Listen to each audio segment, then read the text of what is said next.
This short documentary series on the humanities in Europe today, which starts from Europe but will expand to cover, I hope, the whole world, is the initiative of the European Network of Humanities Centres and Institutes.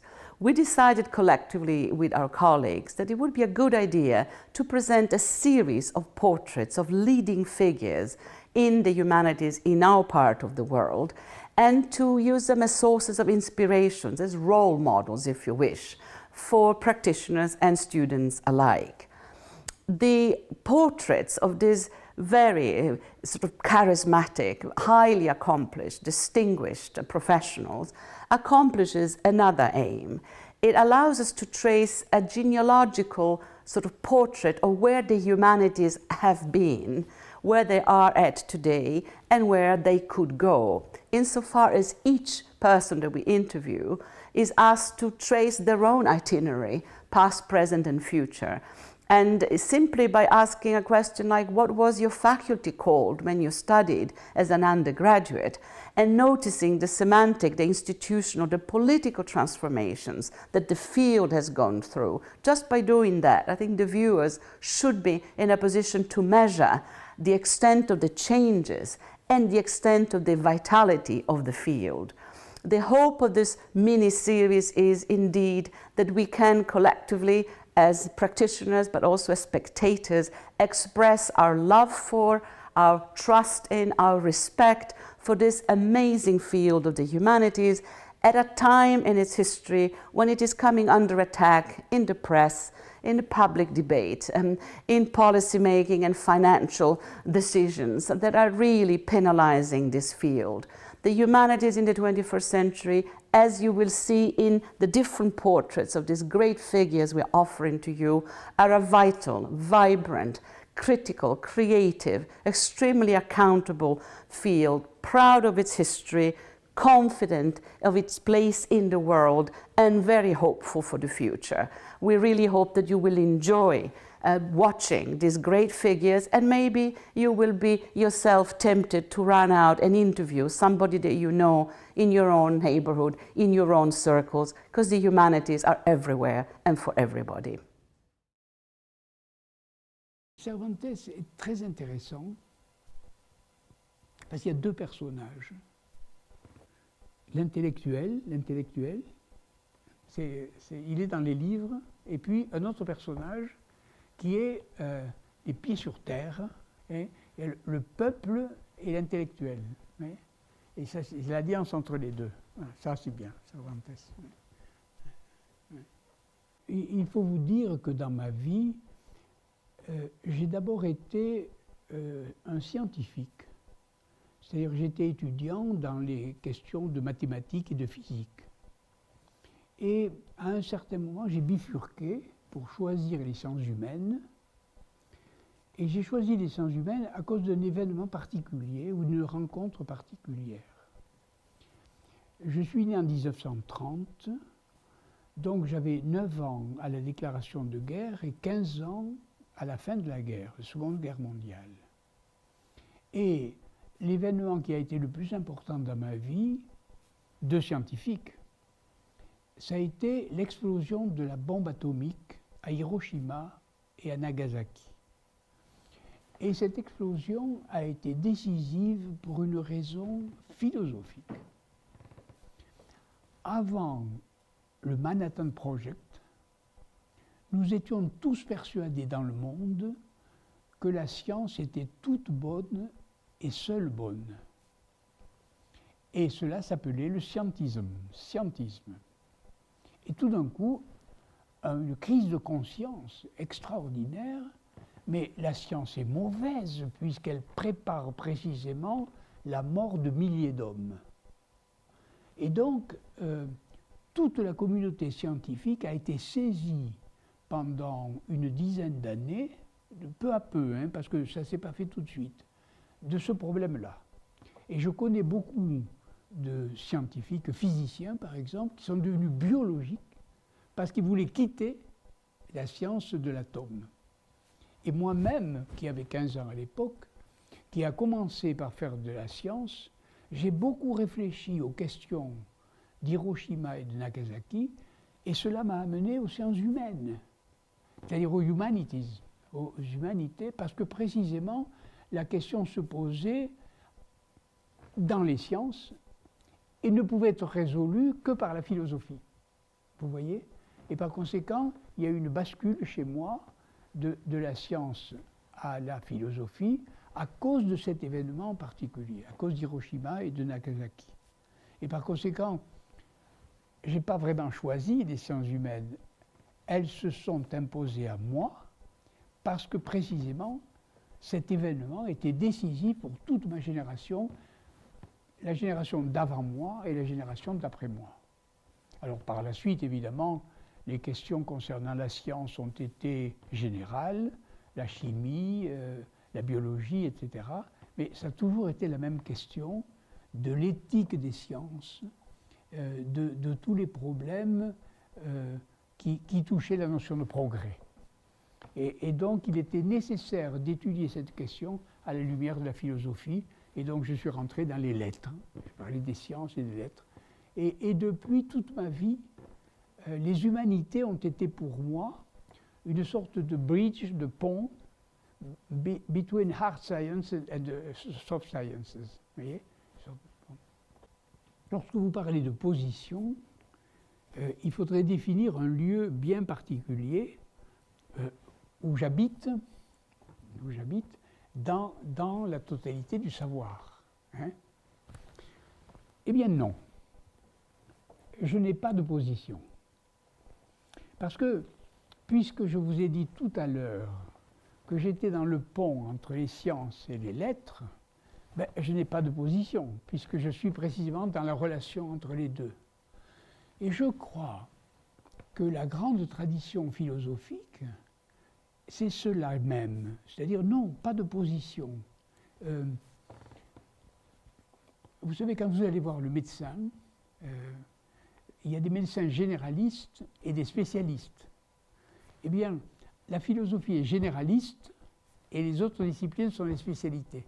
Vous voyez, quand le médecin, votre médecin est généraliste. Et puis il vous dit, allez voir le cardiologue, allez voir le néphrologue, allez voir le neurologue, les spécialités. Et il y a un médecin qui est généraliste. Moi, je suis généraliste. Supposez que vous faisiez la cuisine, de cooking. You have a cookbook. Et dans les cookbooks, il y a des recettes pour faire des cakes, pour faire des rôtis, etc. Et ces recettes vous indiquent une méthode. Et cette méthode, vous prenez des œufs, vous prenez du sel, de la farine, et vous faites un plat. Ah oui, mais la méthode suppose que ce plat a été déjà fait autrefois, qu'il est connu. Donc, quand vous avez une méthode, c'est que déjà, vous savez le résultat. Je n'ai pas de méthode. Zola a écrit un roman qui s'appelle Le Bonheur des dames. Et dans ce roman, il raconte l'histoire de celui qui a inventé les grands magasins. Les grands magasins. Et il raconte que quand il a inventé le grand magasin, il a classé les produits qu'il vendait selon un ordre méthodique. Il y avait les légumes, les fruits, les habits, etc. Vous voyez? Bon, très bien. Et celui qui voulait acheter allait acheter des légumes, des parfums ou des souliers. Ok? C'était ordonné. Très bien. Et il s'est aperçu, un an après, que son chiffre d'affaires plafonnait. Je veux dire qu'il gagnait toujours autant d'argent, pas plus. Ça ne croissait pas, il n'y avait pas de croissance. Alors, il a eu un jour une idée extraordinaire, il a bouleversé l'ordre. C'est-à-dire, il a mélangé les légumes avec les parfums, les souliers, etc. Alors, l'acheteur qui rentrait dans le grand magasin, il avait l'idée qu'il voulait acheter des souliers. Ah oui, mais il rencontrait des légumes. Ah, je vais acheter aussi des légumes. Il trouvait des parfums. Ah, il veut acheter des parfums. Au lieu d'acheter une chose, il en achète trois. Et par conséquent, le chiffre d'affaires a cru. Par conséquent, si vous avez une méthode, vous réussirez à faire le gâteau. Mais vous réussirez à faire quelque chose qui est déjà trouvé. C'est-à-dire qu'on ne peut découvrir qu'avec la serendipity. Tu comprends? Voilà. Alors, méthode, oui, c'est très bien, mais pour apprendre, pour se former, pour enseigner, très bien, mais pas pour découvrir. Pas pour découvrir, pas pour trouver, pour inventer. Pas de méthode. J'ai un but dans ma vie. Oui, oui. Et je crois que les humanités doivent avoir ce but. Nous sommes en train de vivre une révolution considérable. Le monde change. Mais il change vraiment beaucoup. Par exemple, l'équilibre entre les villes et les campagnes a changé, l'espérance de vie a changé. Par exemple, vous savez qu'une femme de 60 ans est plus loin de sa mort qu'un nouveau-né du XVIIe siècle. Donc, le corps a changé, la naissance, la vie, la mort, l'humanité. Lorsque je suis né, le monde avait moins de 2 milliards d'habitants. Dans ma vie, ça s'est multiplié 2 fois par 2. 2 fois 2, 4 fois 2, 8. Nous sommes aujourd'hui pratiquement 8. Donc ce n'est pas le même monde. Ce n'est pas la même vie. Ce n'est pas le même corps.